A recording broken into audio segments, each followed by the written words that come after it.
दश महाविद्या सीरीज में हम महाकाली की भूमिका को स्पष्ट करेंगे। आज प्रथम महाविद्या महाकाली है और ये प्रथम में क्यों है। इन्हें संहार की देवी माना जाता है, तो ये संहार करने के लिए अंत में इन्हें होना चाहिए। शुरुआत तो धन से होना चाहिए, परंतु दश महाविद्याओं में यह उल्टा क्रम क्यों है।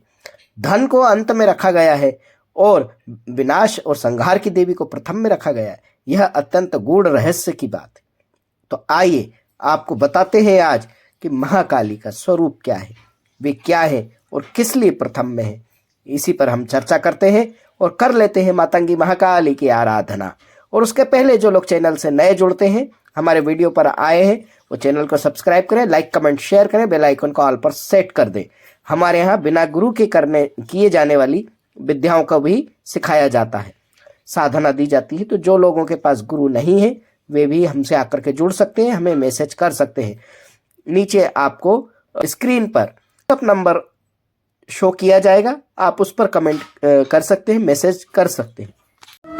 नमोस्तुते महामाये मातंगी मोडेश्वरी सर्व कष्ट हरे देवी भक्ति मुक्ति प्रदायिनी धर्मारण्ये स्थिता देवी हृदयारण्ये संस्थिता रक्ष रक्ष महादेवी मोक्षलोद्धारिणी धर्मारण्ये तीर्थस्थाने संस्थिता भवतारिणी दुष्ट कर्णात्की धाता श्यामला रूप धारिणी मोड़जनहा वंदिता मातंगी मोड़पदे कृपा करो सिद्धि बुद्धि प्रदे देवी अष्टादश धारिणी शवारूढ़ा महाभीमां घोरदंष्टां हसन्मुखीं चतुर्भुजां खड्गमुण्डभराभयकरां शिवां मंडमालाधरा देवीं ललज्जिह्वां दिगंबरां एवं संचित्येत कालीं शमशाना लचवासिनीं। वह महाकाली मुर्दे पर सवार है, उसकी शरीर कृति महाडरावनी है, उसकी धनुष्टा बड़ी तीक्ष्ण अतएव महाभय है। ऐसे महाभयानक रूप वाली वह आदि माया हंस रही है। उसके 4 हाथ हैं, एक हाथ में खड़ग, एक में नरमुंड, एक में अभय मुद्रा और एक में वर है। गले में मुंडमाला है, जिह्वा बाहर को निकल रही है, वह सर्वथा नग्न है और शमशान ही उसकी निवास की भूमि है। ऐसी देवी साक्षात महाकाली है। संसार में विश्वातीत एकमात्र महाकाल पुरुष है, क्योंकि वह व्यापक है। उसी परात्पर परमात्मा की शक्ति का नाम महाकाली है। वह डरावनी है, घोर रूपा है, वह सब कुछ है, परंतु विश्वास कीजिए वह अभय के पद की प्राप्ति भी करवाती है। वह आपके भले के लिए, आपके उद्धार के लिए दुष्टों का संहार करती है। वो संहारक शक्ति है, परंतु आपके काम, क्रोध, मोह, मद, लोभ जैसे असुरों का नाश करती है। ऐसी वृत्तियों को धारण करने वाले की वृत्तियों का नाश करती है और आपका कल्याण करती है। वही महाकाली है। विश्व के सुख क्षणिक है और विश्व दुख का ही रूप है। परम सुख तो उसी शक्ति की आराधना से मिल सकता है। परम शिव रूपा तो वही है, वही शिव की शक्ति है। वह जीवित व प्रलय काल में वही सबका आधार है। ध्वस्त विश्व के निर्जीव प्राणियों का निर्जीव भाग भी उसी पर प्रतिष्ठित है। उस व्यापक तत्व से बाहर कोई नहीं हो सकता। इसी परायण भाव से निदान मुंडमाला है। विश्व शक्ति का आवरण हो जाता है। उसके अनुसार वह शक्ति विश्व निर्माण कर उसके भीतर प्रविष्ट हो जाती है। विश्व ही उसका वस्त्र है, परंतु विश्वनाश के अनंतर वर स्वरूप से उल्वण है। उस स्थिति में आवरण का अभाव है, वहां केवल दिशाएं ही वस्त्र है। इसी अवस्था का निदान नग्न भाव है।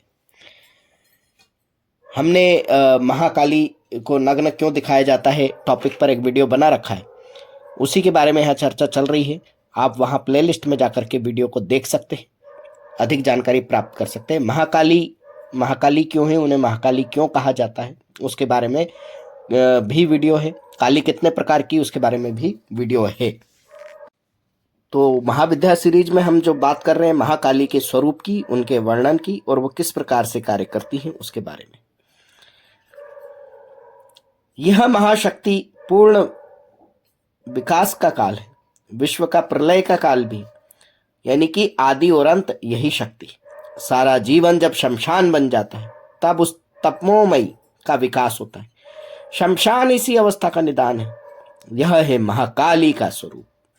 साधारण मनुष्य इसे गंभीर भाव की आराधना करने में असमर्थ हो जाता है। शमशान के नाम से ही व्यक्ति डरता है, वह मृत्यु के नाम से भयभीत होता है, वह मृत्यु को प्राप्त नहीं करना चाहता, वह जीवन के प्रति आसक्त रहता है। वह तमाम प्रकार की दवाइयाँ, औषधियाँ, वैद्य, नीम, हकीम उपचार करता है, परंतु उस शैया पर मरने की अवस्था में भी जब तड़पता है, मृत्यु नहीं आती है, तो उस अवस्था से भी बचने का वो प्रयास करता है। वो चाहता है कि मैं और जीवित रहूं। 100 वर्ष पूरे हो जाए तो उसे लगता है और 100 वर्ष पूरे हों तब मैं यहाँ से जाऊं, लेकिन उसकी जाने की इच्छा का कभी अंत नहीं होता है। ऐसी ही वृत्ति के जीवों को प्रलय तक ले जाने का कार्य संहारक शक्ति महाकाली करती। आपके जीवन के उद्देश्यों को पूरा करने और शीघ्रता से संसार को छोड़ देने के लिए आपको विवश करती। चूंकि आपकी वृद्धावस्था की समस्त बीमारियां, महामारियां यही महाकाली है। आपके जीवन को सदगति की ओर ले जाने के लिए आपके इस देह का नाश करती, विनाश करती और नए सर्जन के लिए आपको प्रेरित करती है और आपकी आत्मा को प्रस्थान कराती है। साधारण मनुष्य इस गंभीर भाव की आराधना करने में असमर्थ होता है। वह नहीं जान पाता कि महाकाली कौन है। यह मृत्यु उसी का एक स्वरूप है।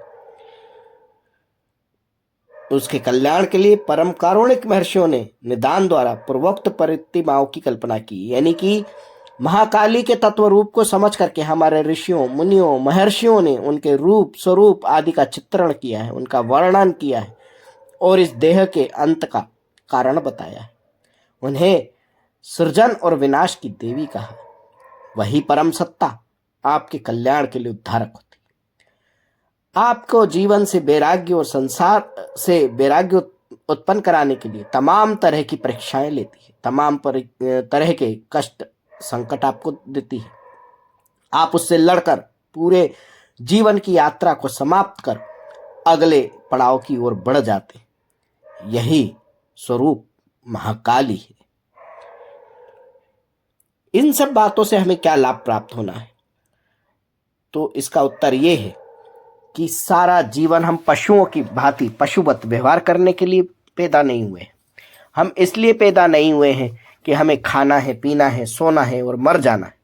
नहीं, हम पैदा हुए हैं आत्म कल्याण के लिए और अन्य आत्माओं के कल्याण के लिए, जो इस जगत में देह को धारण करके व्याप्त हैं, परंतु उद्धार का मार्ग तक नहीं पहुंच पा रहे हैं। उनका उद्धार नहीं हो रहा है। महाकाली तत्व की सेवा करने वाले, महाकाल की आराधना करने वाले व्यक्तियों में यह तत्व जागृत हो जाता है। भगवती की परीक्षा से, उनकी प्रेरणा से, उनके संबोधन से, उनके अनकहे शब्दों की ध्वनि से जो उनके शरीर में विद्यमान होती है, भगवती की सेवा आराधना से उनके कानों में गुंजायमान होती है, उनके अंतर्मन में प्रविष्ट होती है, वे जगत का कल्याण करने के लिए तत्पर रहते हैं। वे भगवती का ही साक्षात स्वरूप हो जाते हैं, महाकाली के गण हो जाते हैं। महाकाल और महाकाली इस संसार के कल्याण के लिए सदैव तत्पर रहते हैं और उनकी सेवा और आराधना करने वाले को उसी प्रकार तत्पर रहना चाहिए। राग, द्वेष, क्रोध, ईर्ष्या, मोह, मद, लोभ आदि से परे हो जाना चाहिए। व्यक्ति के जीवन में रोजगार को लेकर संकट आते हैं, परिवार को लेकर संकट आते हैं, उसका जीवन एकाकी हो जाता है, उसे लोग धोखा देकर छोड़ जाते हैं। कई तरह के जीवन में उसके उदाहरण प्रस्तुत किए जाते हैं।